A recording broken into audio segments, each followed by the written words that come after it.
Good morning. Once again, I'm coming to you for NexGen. My name is Billie Bogart, and it's my privilege to speak to you a few moments this morning. And I suspect some of you during this quarantine might be getting a little bored. I know I have my moments of that, being in my jammies every day and that kind of thing. And so speaking to that boredom and maybe some frustration, I have found a really good piece about the whole thing. I'm just living with my husband for like 2 weeks, and I haven't been to the market or anything. He's doing all the outings, so I'm going, okay, how do I find peace in all this? Actually, I am, and let me tell you my secret. I'm going to start with a story, of course. Yesterday, I thought, I'm going to call my friend Catherine in California. My friend Catherine in California lives in a retirement community, and she's in her 90s. And I thought, maybe she's lonely. She's quarantined too, and she can't go and have her meals and all the different things that quarantine does to you. So I thought I'd call her and cheer her up. And as we talked, I said, Catherine, this is Billie from Colorado. And she said, oh, so fun to hear from you. We talked, I told her about my latest trip. We talked about music. We talked about our faith. She didn't sound lonely at all. She didn't sound sad. She didn't sound like frustrated. I said, Catherine, I called to cheer you up, but I'm not so sure you need to be cheered up. She goes, oh no, I could just see her. Oh no, honey. I've been through this before. I know how to do this. She's been through the depression the Americans went through in the 30s. She's been through World War II, the Korean War, the Vietnam War. She's lived a life of history and stories. She knows the peace that God can bring to this time. Secondly, the last time I shared with you, I confessed, and most of you know it anyway, that I love history. And so I'm going to go back about 4,500 years this morning, and I'm going to talk about Noah. And the reason I'm going to talk about Noah isn't so much the fact that he followed God's instructions and built this ark and everybody thought he was a Looney Tune, and that must have been awful, but because he knew God, he was grounded, and he knew, and he and his family worked, and they built this ark. And in Genesis, you'll have to go to the Old Testament to find the story, and I'm hoping that you do. Genesis 6, I think Noah looked about patience in a way that none of us might even think about. So if we get into the story, I'm going to show you another picture because I love these pictures. If we get into the story of Noah building the ark, I'm losing my page. There's his family and him working. It took a long time. Again, look in your Old Testament and Exodus. Review the story. And then getting all the animals into the ark was another challenge. But then if you put yourself into the story, how many people were on the ark? It was Noah, his wife, and his 3 sons and their wives, like 8 people. And they had a huge unknown. You think we're in a quarantine and we don't know when this is going to be over. God put him in the middle of a rainstorm that flooded the earth, and he's on an ark with feeding over 8,000 animals each every day and making sure they're watered and having no idea when it's going to end. In October, I have to share a travel. Our friends and my husband and I went to Williamstown, Kentucky. And I don't know if you've heard of it, but there is a replica of the ark. It is ginormous, huge, and families, parents, put this on your to-do list someday. It is an amazing adventure. It took us 2 days to really visit all the displays because it is so huge. that is capturing most of it. It's 3 stories tall, and it has wonderful displays of how Noah and his family survived that time. But just think of the patience. Oh my goodness. And then I'm going to take you back about 1800 years in the Old Testament once again. The story goes of a young man named Joseph.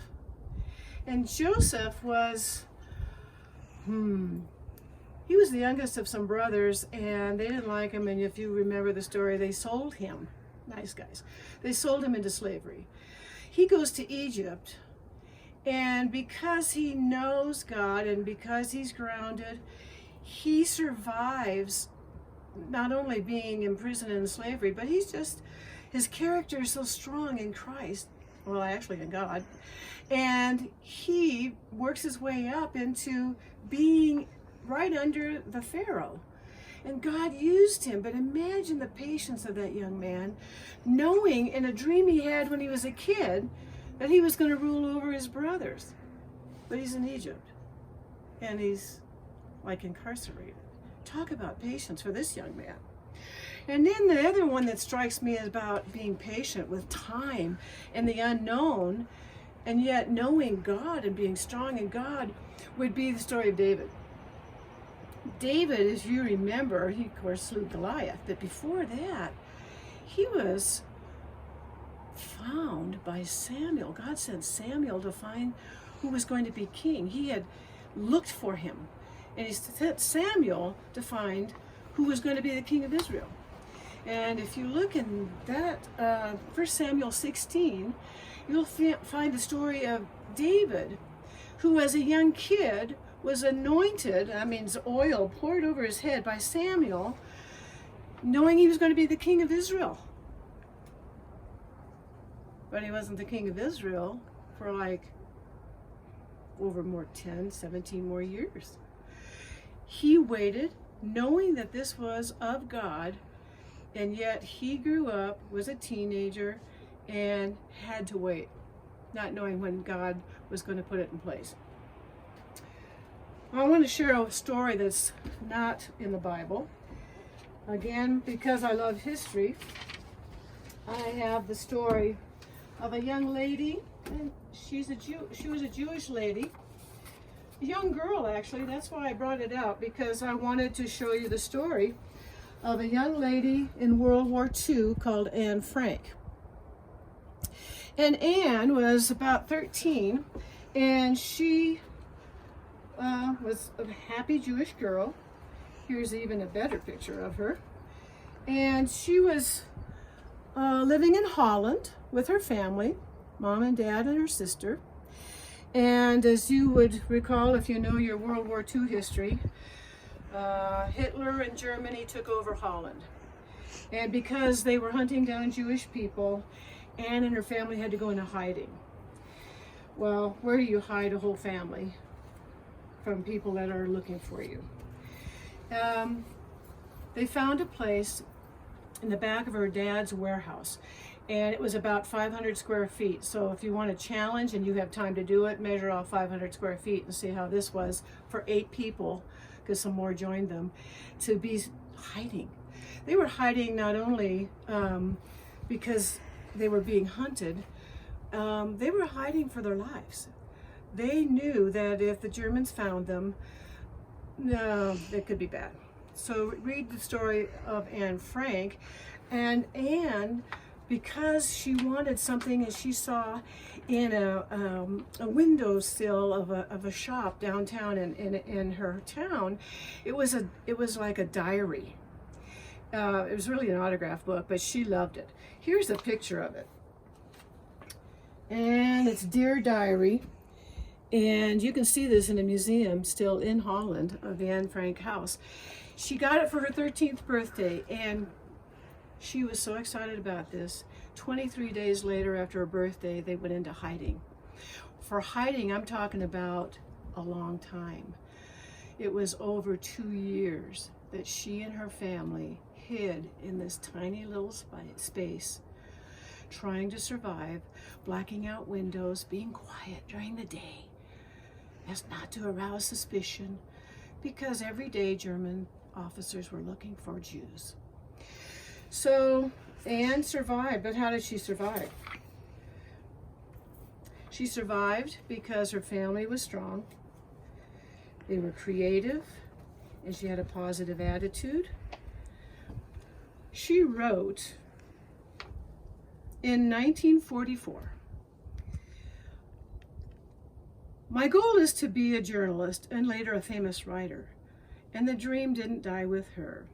Since 1947, her diary has had over 30 million readers reading about how she survived that time." This young lady was so positive about life. Was she patient?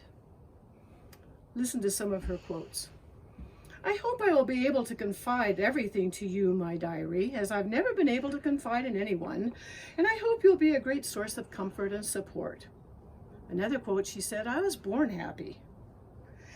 Another quote was, "So much has happened, it's as if the whole world has suddenly turned upside down.